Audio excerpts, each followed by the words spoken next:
হিসেবে দুজন ব্যক্তির নাম চেয়েছে, সেক্ষেত্রে কাদের নাম দিব? দেখেন, আমি যদি একটু ফর্মটা বের করি, এই যে ফর্মটা, এই ফর্মটাতে একটা বিষয় স্পষ্টভাবে উল্লেখ আছে, যাদের নাম উল্লেখ করতে হবে তাদের বিষয়ে স্পষ্টভাবে এখানে উল্লেখ আছে।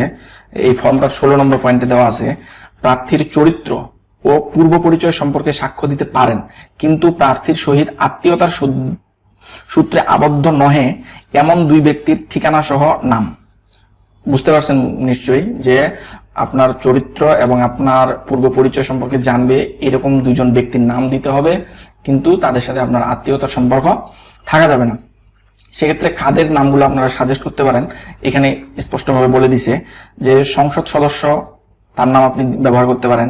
প্রথম শ্রেণীর গেজেটেড অফিসার, প্রথম শ্রেণীর যে গেজেটেড অফিসার আছে তাদের নাম আপনারা রেফারেন্স হিসেবে ব্যবহার করতে পারেন। বিশ্ববিদ্যালয়ের অধ্যাপক, বিভিন্ন যে বিশ্ববিদ্যালয়, সরকারি বিশ্ববিদ্যালয়